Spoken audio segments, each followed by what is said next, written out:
So, sabihin natin, adjusted bearing. Ito. Okay? Now, pag pinlan ko kaya ito sa AutoCAD to scale, magko-close na kaya siya? Magko-close in terms of the angle. What if may maling isang distance? Kahit isang distance lang naman. Ha? Hindi yan Halimbawa, ano yung distance nito? 90.4. 90.4.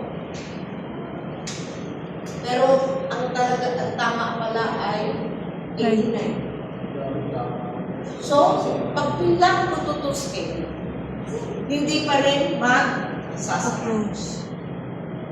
Ibig sabihin, it's not only in the angle that the error of closure, that there will be an error of closure. Hindi lang sa angle na agad. Kailangan din, alamin natin kung tama ang distance. Okay. So, the process is called balancing. So, this is the adjustment. What do we adjust? The angles. Pero, pag sinabi natin balancing, dalawa na ngayon ang i-adjust natin. The angle and the distance.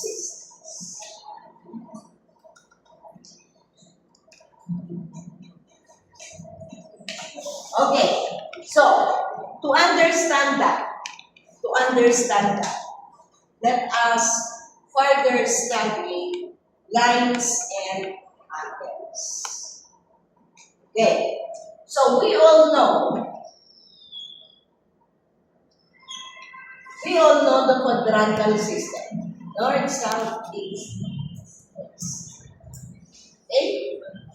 Now, in surveying, okay, in math, we simply call it X and Y. So, math. Diba?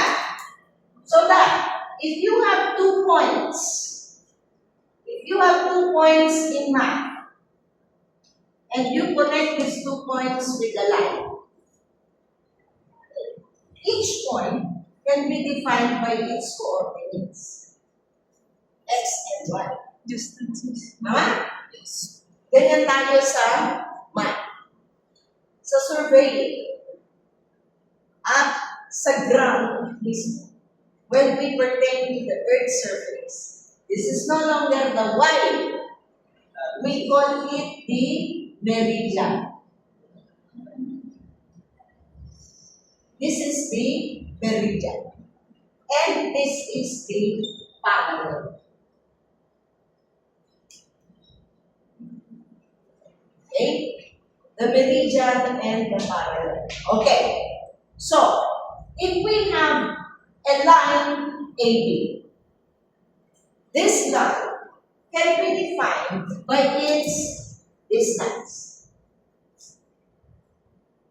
Okay? And it can be defined by its bearing. Asan ang bearing? Saan ang bearing? Kung dito ako sa A maglagay, saan ang bearing? Sa N. Give me the bearing. Sa N is Dulong. North Natin sa A. Anong bearing? Northeast, ma'am. Ha? Northeast. Northeast. Eh, kung natin sa A. Southwest. Southwest. Southwest. In other words, this is our bearing angle. Let me call it beta. Okay. Ayaw ko ng beta. May beta doon. I'll call it delta. Okay? So, let this be the bearing angle. Of course, it is the same as this one. They are opposite angles. Perpendicular. Punta tayo sa physics. Physics naman, physics. Okay. Mga hate yung subjects. Vertical yan. If you are given a line, AB, okay,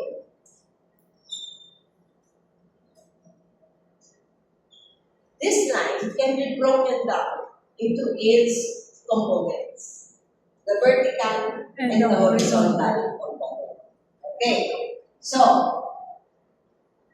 magkakaroon tayo ng horizontal component depending on the angle. Tama? Asan ang horizontal niya? Ito rin. Which is this?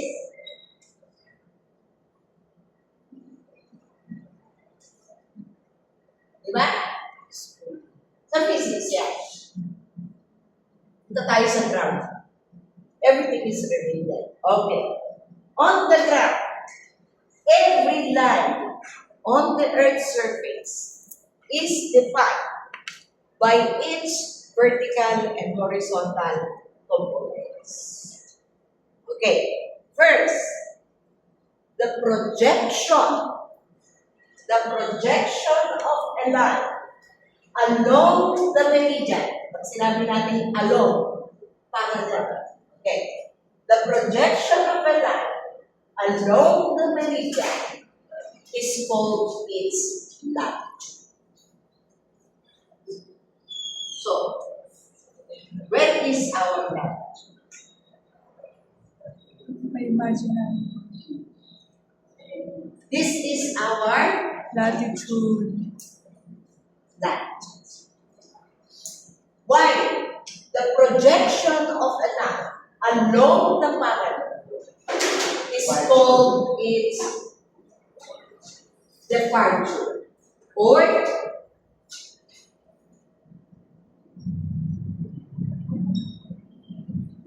kung nakikita niyo yung globe, meron kayo makikita mga numbers. Latitude, longitude. That is latitude departure. Pag nagkakad kayo, hindi nyo nakikita tuwing gumagalaw kayo. May mga gumagalaw na numbers sa ilalim. Yun yung kanyang coordinates. Latitude, longitude. Okay? So everything is related. See? Now, so, if this is the latitude and departure of anyone, kaya nga nakakalocate tayo. Even the military, paano nila nalolocate? Yung kung saan sila a-attack. In terms of latitude, longitude, or latitude departure. Okay? So, every point on the earth, kahit saan, ako ngayon, I can relocate. Yan ang location ng GPS. How is it located? From the satellites, in terms of latitude departure. Later, I will explain to you how GPS works. Okay. So, look at the figure. How do we get? If we know the distance of the line, how do we get latitude?